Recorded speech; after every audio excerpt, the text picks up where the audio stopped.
Leyenda rosa española. Hay una leyenda rosa españolista que nos está impidiendo ver la verdad de la historia de la conquista, la verdad de las independencias y la verdad de muchas cosas que están en nuestro imaginario histórico colectivo. ¿Existe una especie de conspiración de Fernando VII, de Carlos IV, de los tercios de Flandes? No sabemos bien, ¿no? Que quiere arrebatarle a América lo suyo. ¿Podemos hablar siquiera de esto?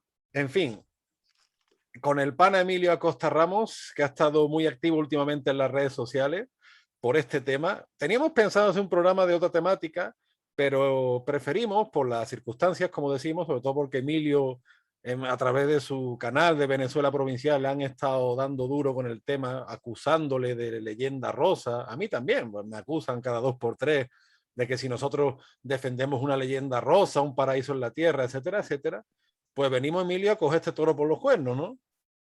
Así es, Antonio. Bueno, antes que nada, muchísimas gracias por tu invitación a tu canal de YouTube, Antonio Moreno Ruiz.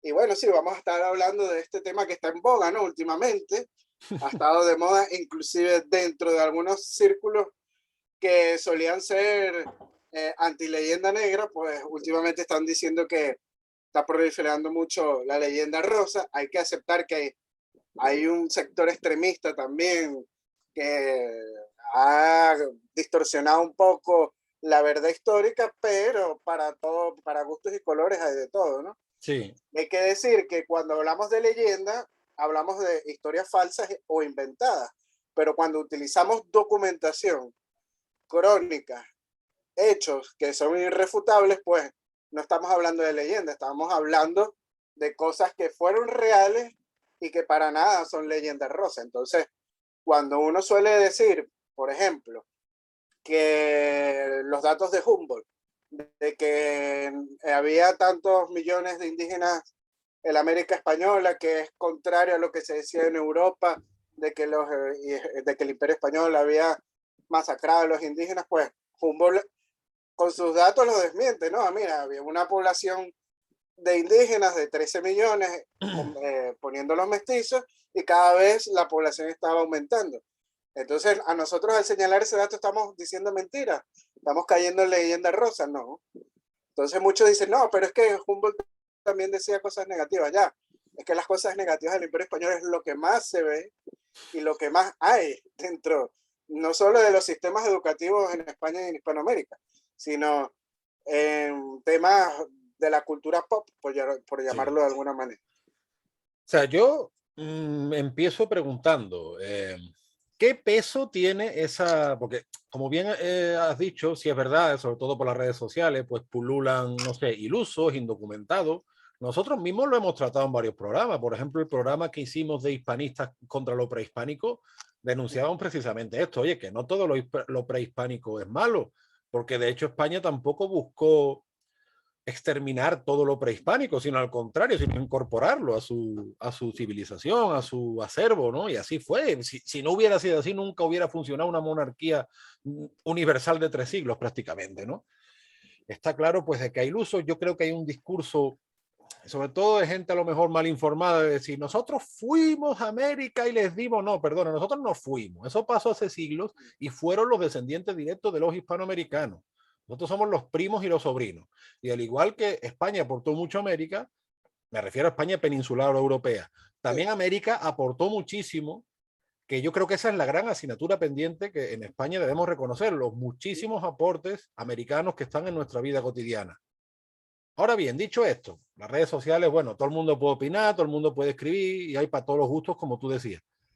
Pero realmente tiene un peso muy grande esa leyenda rosa española, o sea, tanto influencia, porque yo creo que más bien es al revés, el gran peso de que hay desde finales del siglo XV es el de una, como tú bien dices, el de una leyenda negativa, una leyenda oscura sobre unos españoles que tienen la culpa de todos los males del mundo, pero además yo voy a otro tema.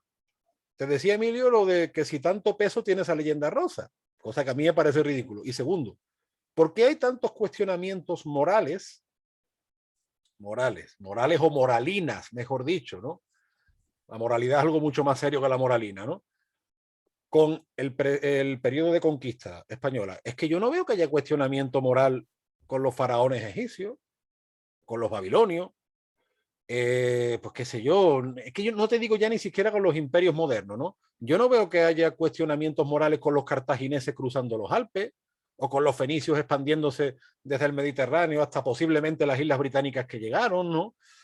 No veo que haya, es un poco lo que hablamos cuando hicimos el programa de los esclavos blancos. Se cuestiona mucho el papel europeo, la trata negrera, pero yo no veo que nadie jamás hable del papel de los turcos, que sigue siendo actual. Los turcos están controlando a día de hoy rutas de esclavitud. Los tuareg también. Oye, y con eso no hay cuestionamiento moral ninguno. ¿Por qué esa fijación moral, moralina, con la conquista? ¿Por qué ese supuesto peso de la leyenda rosa cuando es obvio que no es verdad? Ahí voy yo, Emilio.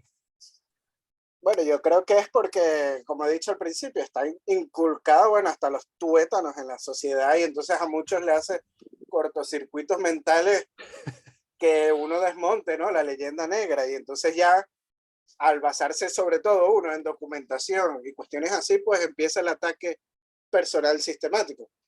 Hay otros que dicen, bueno, pero por ejemplo que uno saca crónicas de Bolívar haciendo sus atrocidades o las crónicas de los indios caribes, entonces no, están cayendo lo mismo de los que caen en la leyenda negra, pues diciendo cosas negativas de los libertadores y los indígenas. Ya va, yo estoy contando cosas que son reales, que están documentadas. Ayer, por ejemplo, publiqué un estudio que hicieron la Universidad de Carolina del Norte sobre los indígenas caribes y los restos que consiguieron que muestran que hubo canibalismo entre estas indígenas y que hubo una invasión y una guerra contra los indios arawak. Entonces, eso que nos vamos a cegar y vamos a decir que es mentira, porque a gente no le gusta, ¿no? Es una realidad que hubo. Igualmente con los libertadores no son unos santos, son seres humanos que hicieron atrocidades también. Y lo que pasa es que, claro, la historia oficial siempre nos venden de que eran unos héroes y que las atrocidades las hacía el otro bando. Que por cierto, sí, el otro bando hacía atrocidades, pero también se exagera mucho, como ha pasado con la figura de José Tomás Bóves en Venezuela, que prácticamente es una historia súper distorsionada, que nada tiene que ver con la realidad, que más bien se asemeja a un loco psicópata, ¿no? Entonces se ha distorsionado mucho eso, se exagera mucho. Entonces yo creo que de parte y parte, pues, se está haciendo de mal y hay que buscar simplemente la verdad documentada. Gústele a quien no le guste, y eso es así. Ahí quería yo llegar y has tocado un muy buen punto porque, como decíamos, pues la leyenda negra española tiene dos grandes vectores. Tiene varios complementos, ¿no? Pero tiene dos grandes ejes diamantinos, si se quiere, como son la conquista y la independencia. La conquista parece ser que se toma una fuente única, un oráculo universal como es Bartolomé de las Casas. Y yo siempre digo lo mismo. Por ejemplo, tú que entiendes más de economía que yo, que has estado metido en ese mundo, tú sabes que siempre nos tocan la ética protestante y el capitalismo de Max Weber, ¿no? O Weber, no sé cómo se pronuncia. Pero bueno, ¿y por qué ese libro es un oráculo único? Hombre, yo en la universidad, una de las cosas que me enseñaron fue a confrontar los textos, ¿no? Sí, ¿Por qué buscar diversas crónicas para ver cuál se asemeja más a la realidad, ¿no? O cuáles son más repetidas en las versiones. Correcto, ¿por qué tú me pones a Max Weber y no me lo confrontas con la historia de la civilización ibérica de Oliveira Martins, que es un libro que se dedica precisamente a refutar todos los tópicos nordicistas o del siglo XIX contra los pueblos del sur de Europa? ¿Por qué hemos aceptado? Bartolomé de las Casas, que dice todo el tiempo, ello vide, parecía que estaba en todas partes y que habla de no sé cuántos millones, sin bombas atómicas, en la brevísima, en la relación de la destrucción de las Indias y demás. Cuando nos hablan de Bartolomé de las Casas, no se habla nunca de que fue el primero que ideó un plan para importar esclavos negros. No se nos dice tampoco que él tuvo un esclavo indio, porque su padre fue de los que iba con Colón. Y precisamente todas aquellas generaciones que trajeron esclavos y sirvientes indios, que Isabel la Católica tuvo ahí que poner orden, porque aquello se estaba yendo de madre. ¿Vale? Y esos detallitos se nos ocultan oportunamente. También se nos oculta su desastre como misionero. Pues todos los proyectos misioneros fueron un fracaso. En Cumaná fue un total fracaso. pero fracaso. Una cosa A que... los frailes les hicieron muchos martirios porque la zona de Cumaná, la tribu de los caribes, sobre todo en los cumanagotos, estaba presente y eran muy belicosos. Y Claro, ahí, bueno, eso fue siglos para que se pacificaran los indios cumanagotos. sí, además él prometía, todo el que iba con él le prometía perlas, le prometía, en fin, una serie de cosas que también, porque nos lo hacen Y ver como ojo, si, su pecunio se vio aumentado. Ojo. y nos lo hacen ver como un hombre altruista, desprendido. Vale, bien. Otra cosa que Bartolomé de las Casas incumple. La corona desde primera hora, y quizá ya con Felipe II eso está más claro, pero de primera hora decía a los naturales hay que hablarles en su lengua, sobre todo los misioneros, tienen que aprender las lenguas de los indios para enseñarles y no imponerles el castellano. Él jamás aprendió una sola lengua india. Vamos ahora a la confrontación, Emilio. Motolinía, Fray Toribio de Benavente, que fue un gran evangelizador, perdón, de la Nueva España, que sí aprendió lenguas indias, que fue querido por los indios, porque no tenía ni ropa que ponerse. Oye, y sin embargo parece ser que la fuente de Motolinía, que buena parte las dedica a impugnar a las casas a quien otro, era fraile también, y lo consideraba las casas un mentiroso, ¿eh? Pues no, eso no vale. Solo vale Bartolomé de las Casas, porque además, como Bolívar lo denominó apóstol de América, bueno, pues ya está, Bartolomé de las Casas, la fuente única de la historia de América. Oye, No, y sabes que da mucha risa que hay cronistas como Oviedo Ibáñez, que ellos pues lanzan una de cal y otra de arena, ¿no? A veces dicen, no, se protegieron a unos indios, se asesinaron a unos indios. Entonces, mucha gente toma nada más la de cal. claro. No, mira, eso, unos asesinos tal. Ajá, y la de arena no la vas a sacar. Sí, Se protegieron unos indios porque se los estaban comiendo, por ejemplo, con el canibalismo. claro, pero tú sabes que la historia, como una Te dice, oferta, no, que llegaron los conquistadores y empalaron a los indios caribes y tal. Yo, claro, ¿por qué los empalaron? Porque se estaban comiendo, estaban haciendo una barbacoa con otros indios otomacos que son más pacíficos. sí, pero la historia, como es la oferta de un supermercado, pues esta oferta la cojo y esta la quito de en medio. Claro. Eso pasa con Max Weber, o eso pasa con Bartolomé de las Casas y pasa con otros tantos supuestos dogmas que nos han impuesto a la fuerza y muchas veces, desgraciadamente, sin respuesta.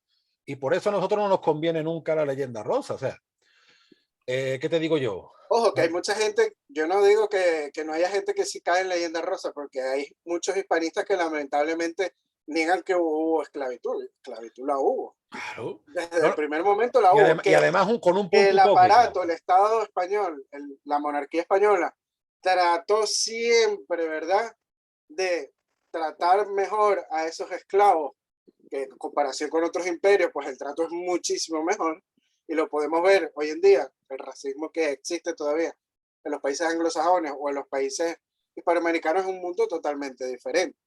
Igualmente con los indígenas, se le trató de luchar por sus derechos. Sí, hay gente, no, que a los indígenas no se les esclavitud, no se les esclavizó. Claro, al principio de la conquista sí hubo esclavitud indígena, pero eso se prohibió con las leyes de India. Ojo. Y más bien que el trabajo se le tenía que pagar y no podía pasar de 7 horas. ¿Eh?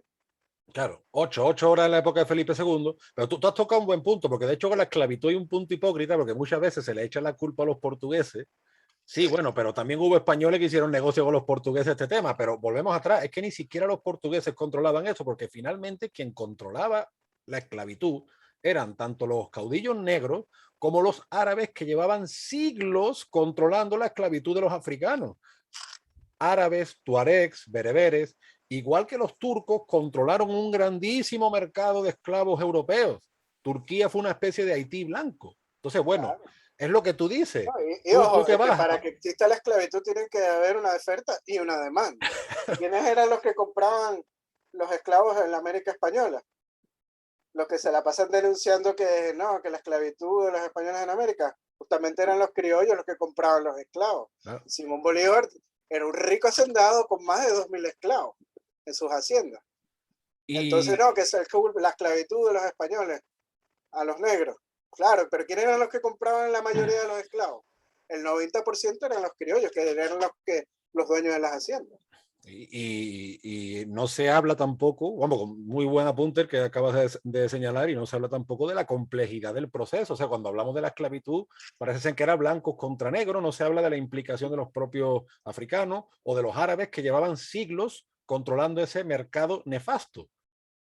Entonces, bueno, todo esto, es decir, yo oculto lo que me interesa, cojo lo que no me interesa, y ahora cuando tú ofreces un dato incómodo ya empiezan a acusarte de leyenda rosa. Yo creo que en el fondo estamos ante un discurso perdedor.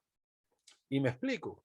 Hace poco el Capitán Perú, le mandamos un saludo, le hacían una entrevista, toda esta polémica que está viendo en el Perú, porque el nuevo presidente de la República pues ha dicho, ¿no?, que se vivía en un paraíso en la tierra hasta que llegaron los hombres de Castilla. Entonces, claro, el Capitán Perú dice que conforme tú empiezas a analizar el proceso complejo, y subrayo complejo, de la conquista o de la independencia, que son los temas preferidos de la leyenda negra, y para acusarnos de leyenda rosa, se desmorona. Y está habiendo un desmoronamiento muy grande, y especialmente en unos países quizás más que otros. Es decir, muchas veces yo tengo la impresión, Emilio, no sé, a lo mejor si tú lo ves así, de que, por ejemplo, desde los bolivarianos o desde los idólatras de Bolívar se intenta imponer una especie de centralismo venezolano a todo el continente. O desde los idólatras sanmartinianos en Argentina, lo mismo. Y, oye, si ni en la misma Venezuela hubo consenso porque fue una guerra civil espantosa. No, y al Entonces, mismo Bolívar se le prohibió la entrada a Venezuela. Lo que pasa es que muchos no quieren recordarse de eso. o sea, un bolivariano quisiera que un peruano lo idolatrara porque además le debe, ¿no? Le debe la independencia. Pero es que resulta que Bolívar, por carta, Francisco de Paula Santander, dice: además, no quiero encargarme tampoco de la defensa del sur, porque en ella voy a perder la poca reputación que me resta con hombres tan malvados e ingratos. Yo creo que he dicho usted, antes de ahora, que los quiteños son los peores colombianos. El hecho es que siempre lo he pensado y que se necesita un rigor triple que el que se emplearía en otra parte. Los venezolanos son unos santos en comparación de esos malvados. Los quiteños y los peruanos son la misma cosa, viciosos hasta la infamia y bajos hasta el extremo. Los blancos tienen el carácter de los indios, y los indios son todos truchimanes, todos ladrones, todos embusteros, todos falsos, sin ningún principio de moral que los guíe. Los guayaquileños son 1000 veces mejores. Cuando uno expone estos datos, como tú dices, te dice, ah, no, es que era una guerra. Sí, Y ya está. la Entonces, justificación. vale, perdón usted. Claro. Entonces voy a dejar de mirar documentos porque es que como era una guerra, ¿no? Ya todo eso. Sí, Entonces, en Perú y en la misma Colombia está habiendo desde hace años un debate, más que en España, porque esto muchas veces parece, ya, Emilio. perdona que te interrumpa. No, Ajá, sí, sí. pero entonces cuando uno dice, no, que Morillo tuvo que asediar Cartagena porque no se rendían y hubo muchos muertos. Entonces, son unos criminales, unos satánicos malvados. Entonces ahí sí, pero cuando lo Claro, trasladamos, o sea, al asedio de Pasto por Bolívar, bueno, era una guerra. Ellos no querían la república. claro. Entonces, bueno, con San Martín ocurre lo mismo. La figura de San Martín, que es intocable en Argentina y que se pretende que sea intocable a toda la Hispanoamérica del Sur. Por ejemplo, el historiador Nicolás Duré siempre dice, ¿no? Por un lado, te venden la idea, porque hay como dos grandes versiones que siempre ganan, de que claro, que como España era la Inquisición, el oscurantismo, el atraso, pues tenían derecho a hacer la revolución. Y otros te dicen que no, que España estaba corrompida por ideas impías, europeas, despóticas, que los criollos estaban discriminados y que la América ingenua y perfecta tenía derecho a independizarse. Entonces, claro, decía, no, están luchando contra los liberales peninsulares. Chico, pero es que el mismo San Martín es el que se dice liberal y el que le dice al virrey La Serna, los liberales del mundo son hermanos en todas partes, o cuando dice con la revolución de Riego España finalmente conoció el siglo de las luces. Entonces, cuando tú dices frases muy concretas de ellos mismos, que rompen, como dice el Capitán Perú, que desmoronan este discurso, al final te tienen que acusar de eso, de leyenda rosa, pero es que hay un hándicap para eso, Emilio, que aquí en España nadie, jamás nadie, te va a justificar y defender a Fernando VII. No, nadie. ni a Carlos IV siquiera, que a mí el reinado, ya hicimos un programa sobre el reinado de Carlos IV, Sí, que yo creo tiene luces y sombras como cualquier otro reinado. pero entonces se intenta vender como que esto es una especie de nacionalismo españolista que va contra América, cuando este debate está mucho más vivo en América que en España. O sea, estos debates en España no suelen interesar y sí están muy vivos en América, y la mayoría de los historiadores que están saliendo y que están ayudando a desmoronar este mito que nos está haciendo daño, porque este mito no es un mito positivo ni que nos enriquezca, y a 200 años lo estamos viendo, pues están saliendo de la misma Hispanoamérica. Esto no es una cosa de España contra América, pero aquí parece que es que estamos con los barcos, ¿no? Que vamos a conquistar y que no sé qué, y que, chicos, en España estos temas no interesan. Esto es un debate fundamentalmente hispanoamericano, y las independencias, claro. Si tú vendes que la independencia fue una especie de Argelia contra Francia, eso es mucho más romántico y más bonito. Pero si tú te vas a la verdad con los datos en la mano y ves que la independencia fue una gigantesca guerra civil, que no hubo consenso, porque es mentira que todos los americanos quisieran separarse de España. De hecho, Cuba y Puerto Rico permanecieron al margen. Y Perú, la mayoría de los nacidos ahí, los criollos y los mestizos y los indígenas, fueron la mayoría realistas. Entonces, en la batalla de Ayacucho, el ejército realista, la inmensa mayoría eran peruanos y altoperuanos. Por eso te digo, y el mismo Bolívar lo reconoce. El mismo Bolívar dice, España nos está haciendo la guerra con todo criollo. O sea que, claro, pero eso no es romántico. Que de pocos virreinatos tú acabes en más de 20 repúblicas sin un patrón monetario fuerte. Y tienes que tener un sustento para las repúblicas. Entonces, el monstruo de España. Nos liberamos y ahora somos un país totalmente propio, ¿no? Nuevo. Sí, pero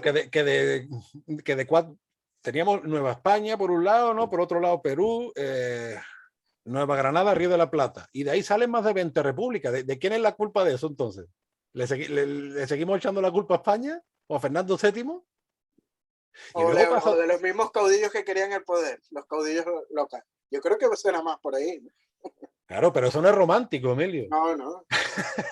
Por ejemplo, en México, muchos nacionalistas mexicanos también te dicen, no, en la coyuntura, y es verdad, porque hubo una parte de los realistas que pactó con la sector, llamémosle así, más conservador, aunque Iturbide, si sabemos que era afecto a las ideas liberales, dicho por él, ¿eh? Pero bueno, vale. Hay un pacto entre realistas, insurgentes, en fin, se forma la independencia, pero parece ser que las provincias centroamericanas, ahí no hubo mucho consenso. Y claro, luego cuando los tejanos dicen lo mismo, ahí ya no gusta tanto, ¿verdad? Ahí ya esa independencia no nos gusta. Entonces, ¿cómo es? Cogemos la oferta que más nos gusta del supermercado y encima lo tratamos de imponer, y encima de callar la boca al que ose contradecir lo más mínimo, y encima te impongo que tengas una colección de estatuas a Bolívar y San Martín por toda España, y que no haya un triste recuerdo para Bobes, para Huachaca, para Gualongo, para los Pincheiras. Porque, Emilio, si tú lo sabes mejor que yo, ni en la misma Venezuela, así es que Valencia, Maracaibo, Coro, la guerrilla de Cisneros, ¿cuánta resistencia no hubo en Venezuela y de gente local? Casi sin ayuda europea, porque la ayuda los mismos indígenas, los caquetios, los otomacos, los guayqueríes, todos estuvieron defendiendo al bando realista de la independencia, pero a esos indígenas entonces no se les reconoce nada. Entonces, bueno, yo digo, ¿dónde está la leyenda rosa ahí? No, yo creo... Por eso es que yo mismo digo, o sea, es que la leyenda rosa es insignificante en contra de la leyenda negra. Por eso es que, ¿para qué voy a perder el tiempo hablando, no sé, digamos, del tirano Aguirre, que ha hablado del tirano Aguirre? Si el tirano Aguirre está presente casi que en todas partes, casi todas las películas de la conquista de América están basadas en el tirano Aguirre. Entonces, bueno, hablando de películas, ¿por qué nunca se ha hecho una película de lo que hizo Bolívar y sus secuaces en las bóvedas de La Guaira, ¿no? En aquel hospital donde había muchísimos enfermos, cientos de enfermos peninsulares y canarios, que fueron degollados para ahorrar pólvora, no se les quiso ni fusilar. Su crimen fue haber nacido en la península o haber nacido en las Islas Canarias. Y no contentos con eso, Arismendi mandó a mujeres públicas a que hicieran danzas obscenas, la danza obscena de la época conocida como el palito, sobre la sangre de los cadáveres. ¿Por qué no se hace una película sobre eso? No sé, digo. O como o por, Miranda mandaba a decapitar gente de la Primera República en la Plaza Mayor de Caracas, simplemente por no apoyar la República y considerarse monárquico. ¿Y dónde está el discurso moralista ahí, Emilio? Porque la leyenda rosa nos acusa, o sea, la leyenda negra, o sea, o los que nos acusan de leyenda rosa, mejor dicho, los que nos acusan de leyenda rosa, siempre dicen, es que no se puede negar que se cometieron crímenes en la conquista. ¿Vale? Pero si nosotros no lo negamos, pero ¿por qué ustedes están negando sistemáticamente los crímenes de Miranda, los crímenes de Bolívar o lo que hizo el mismo San Martín también en el sur? Monteagudo, por ejemplo, en el Perú. O lo mismo apoyo de los mismos indígenas de otras cientos de tribus a Y los es más, conquistadores. cuando tú entrevistaste a Emilio Alberto Ibáñez, yo creo recordar que él dijo, aunque no era partidario de la leyenda rosa, pero que, hombre, tendría más lógica una leyenda rosa. Lo que no tiene lógica, absolutamente ninguna, es que toda la comunidad hispanohablante haya asumido una leyenda oscura de baja autoestima, de complejo de inferioridad sobre su pasado. Eso sí que no tiene lógica ninguna. Yo no soy partidario de la leyenda rosa. Y de No, no, hecho, yo tampoco. nosotros tenemos varios programas que así lo atestiguan. Aunque a ti en Venezuela provincial, yo lo que pasa es que he hecho menos cuenta y directamente, porque además son debates viciados, y yo siempre digo que llevamos 500 años de desventaja, o por lo menos 200.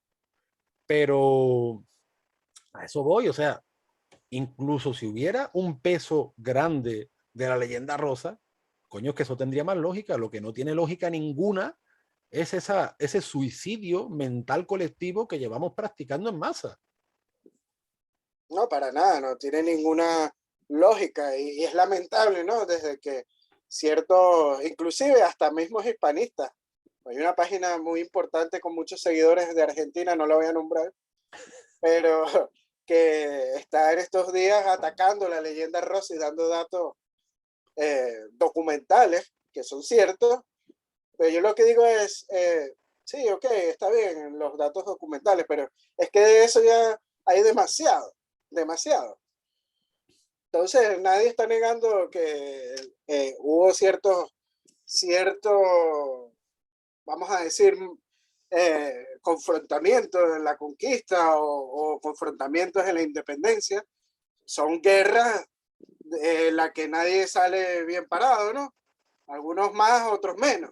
Pero también hay que reconocer las cosas positivas, en eso siempre hay que decirlo. No, claro, y a lo que yo iba antes, Emilio, es el cuestionamiento moral continuo. ¿Por qué llevamos todos los días hablando de la conquista española, la conquista española?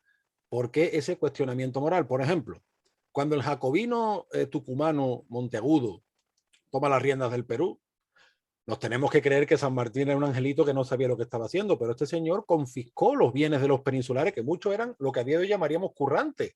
Muchos tenían bodeguitas o eran pulperos, como en Venezuela.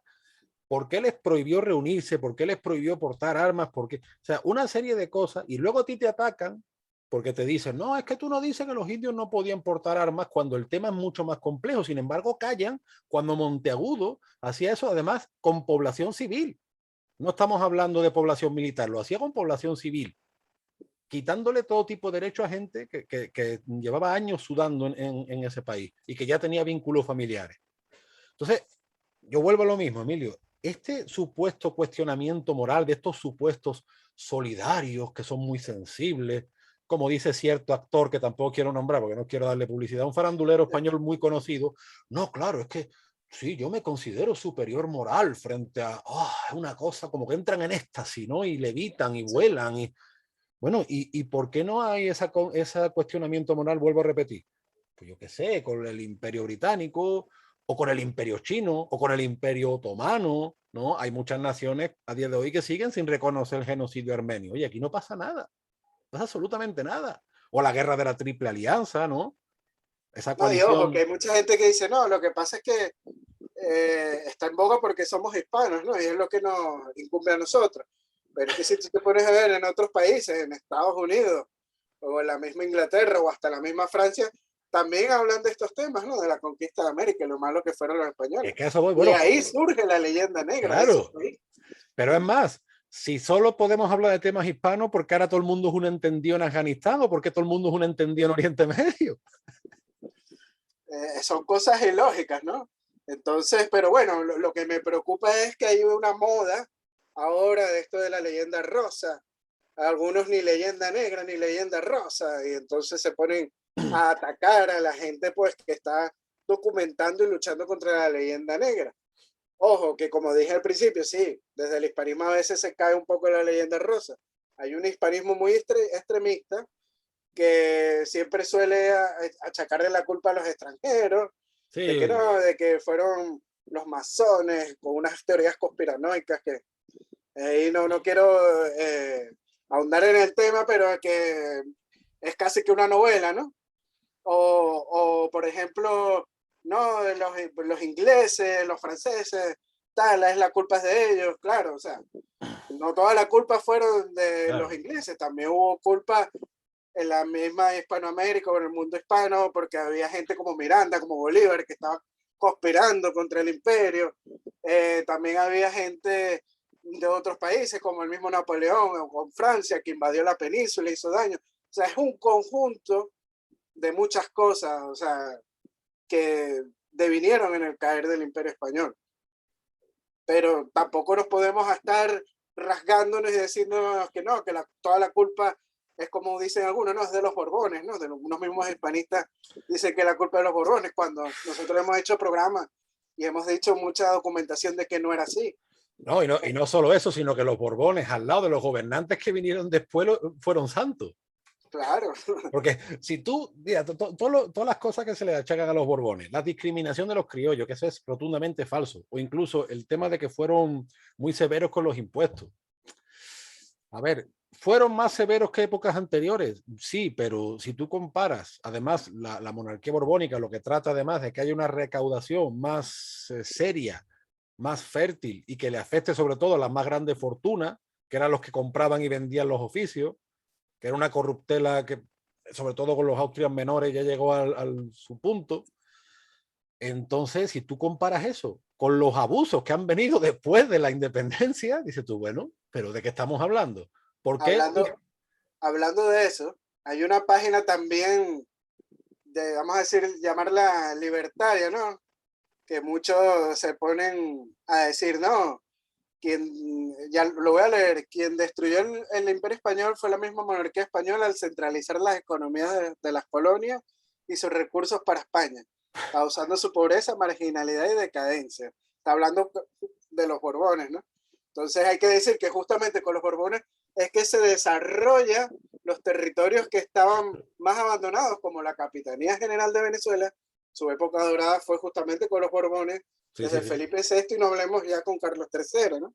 No, bueno, igual que en España, Igual, Cataluña. igual con el virreinato de La Plata. O Oye, sea, y en la península, Cataluña se convierte en una región puntera en la época borbónica. sí, o sea, Todo un justamente hecho. con los Borbones, aquellos territorios que fueron marginados es cuando más se desarrollan Sí, sí, y, sí. cuando, y nos ponemos a ver el cenit económico del Imperio Español es con Carlos III. Sí. Fíjate.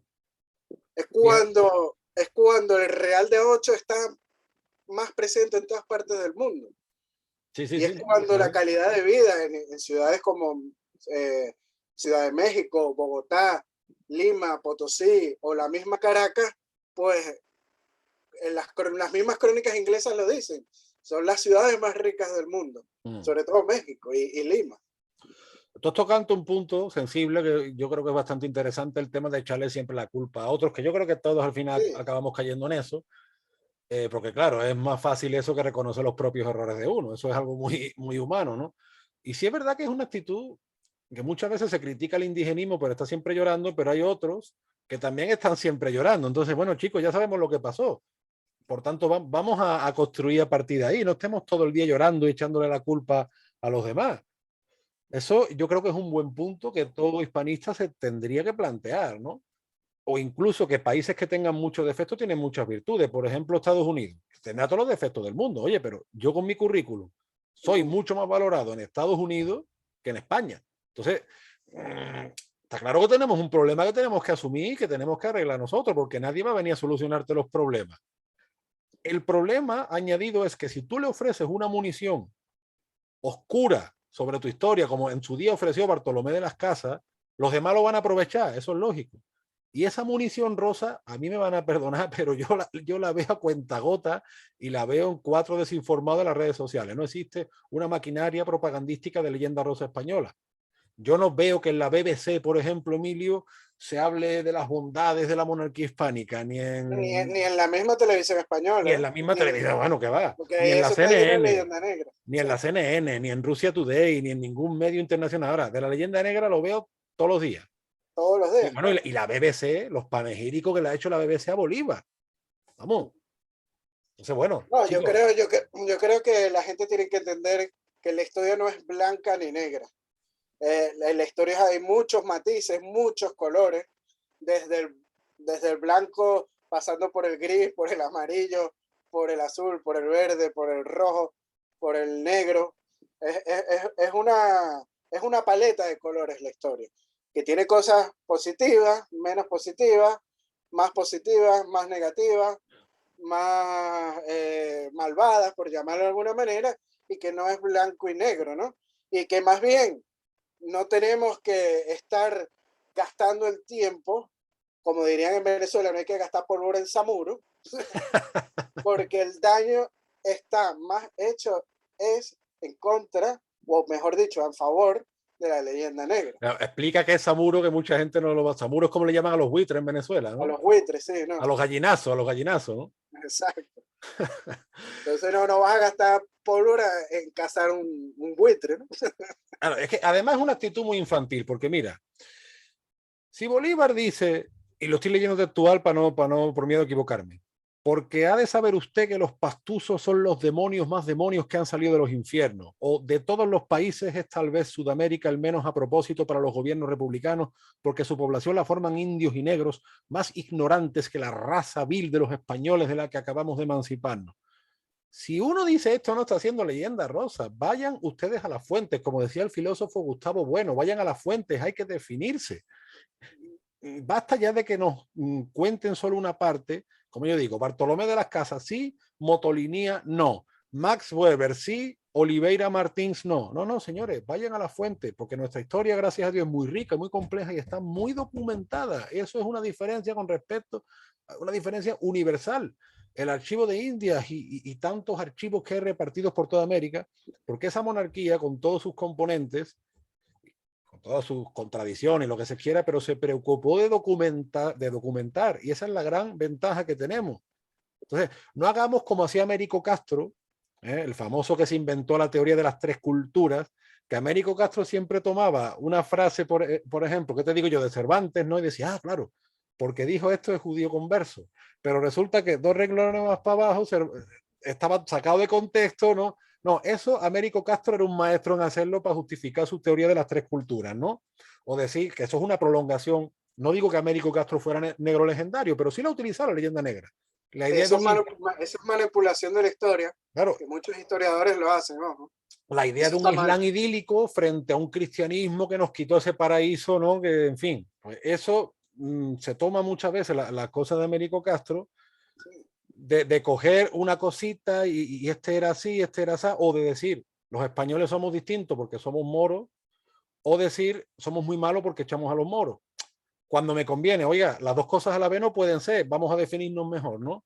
Y te digo esto, para ya ir cerrando, porque esa teoría que nace en el siglo XIX y es lo que se llama los llamados viajeros impertinentes, franceses, ingleses, norteamericanos, o incluso algunos italianos y belgas que llegaron a la península, pues, motivados por buscar ese paraíso, supuesto paraíso islámico que aquí existió, y que incluso la gente, como ya era la época del turismo muchas veces, incluso por burlarse y por obtener propina, les reía la gracia. Y eso pues luego en el siglo XX se politizó, Américo Castro es uno, luego el tema del andalucismo es otro, y eso es una prolongación de la leyenda negra o un implemento. Ese cristianismo oscuro, atrasado, que nos privó de un Islam tolerante, donde aquí todo el mundo iba bailando y cantando por las calles, ¿no? El flamenco, por supuesto, lo trajeron los califas, en fin, todo este imaginario absurdo. Porque el otro lado del charco también se da igual, Sí, de sí, que sí. todas las músicas vienen de los indígenas y de los afrodescendientes. Oh, Los españoles no llevaron nada. Es que, ¿sabes qué pasa? Hay un punto interesante ahí, porque primero, eso lo decía el escritor mexicano Carlos Fuentes, lo bueno que traían los españoles, lo poco bueno que traían los españoles, se lo debían a los moros. Entonces, hay como dos periodos grandes en la historia. Uno, España es un enclave atrasado, el reino visigodo fue muy malo, en 3 siglos no hizo nada, la época romana, bueno, eso coge muy lejos. Entonces llegan los árabes y nos civilizan. Y todo es debido a la cultura árabe. Y luego en el siglo XVIII o XIX, esas dos épocas, gracias a los franceses y los ingleses, nos civilizamos. ¿Por qué? Porque somos gente dados a la barbarie, somos atrasados, no valemos para comerciar, no nos gusta trabajar. Entonces hay como dos grandes Cuando la periodos. primera globalización del mundo fue Sí. española. Sí, no, pero si los españoles fueron allí a violar y a saquear, no, eso no. Entonces, bueno, como que es la técnica que utilizaba Américo Castro, ¿no? En fin, quizá me he explayado mucho, pero es que yo creo que esa acusación de leyenda rosa tiene varios vectores.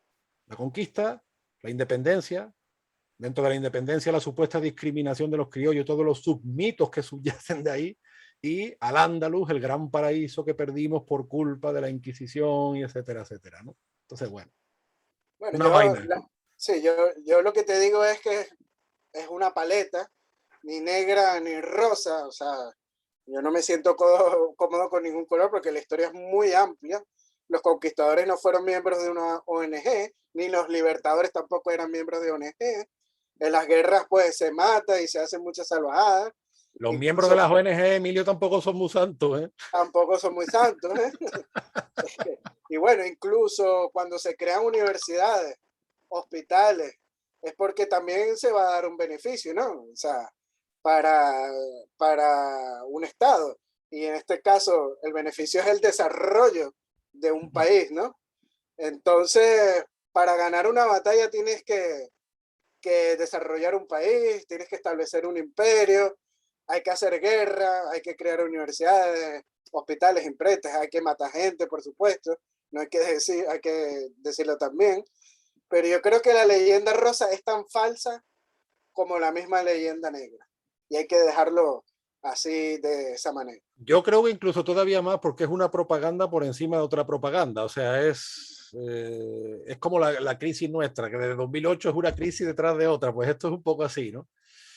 En fin, pues nada, yo creo que como los buenos flamencos hemos tocado todos los palos, como se dice en el argot del flamenco. Iremos sobre nuevos temas. Yo estoy ahora, la verdad, como ustedes pueden ver, con mi libro Conspiración y Jarana en Lima. Lo tengo también aquí, que no se ve con esto de la Bueno, póntelo cámara. aquí en el pecho para que se vea. Ahí, Ahí está. Con esto de las ahí. tecnologías. Y Sí, no, yo descubrí que si te lo pones aquí enfrente, no se volatiza.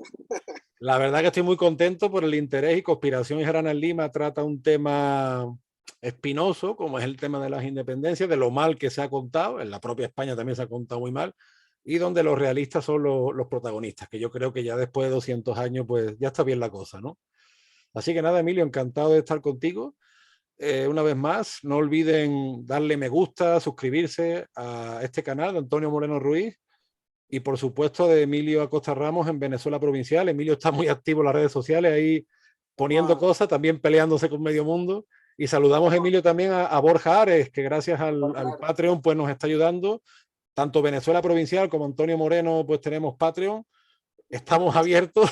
Sí, ¿No, claro, Emilio? cualquiera que quieras aportar a su mecenazgo a nuestros proyectos de investigación, tanto el de Antonio como el de Venezuela Provincial y mi persona, pues es bienvenido y bueno, si nos apoyan, pues le daremos siempre sus saludos como hacemos con Borja y con todas las personas que nos quieran apoyar en este proyecto. Y bueno, no dejen de seguir a Antonio en su canal de YouTube, en Twitter está como un andaluz indiano, en Facebook como Antonio Moreno Ruiz Escritor, y bueno, Venezuela Provincial está en YouTube, en Facebook, en Instagram, y como acabo de decir, en Patreon también nos pueden conseguir y apoyarnos en nuestro proyecto.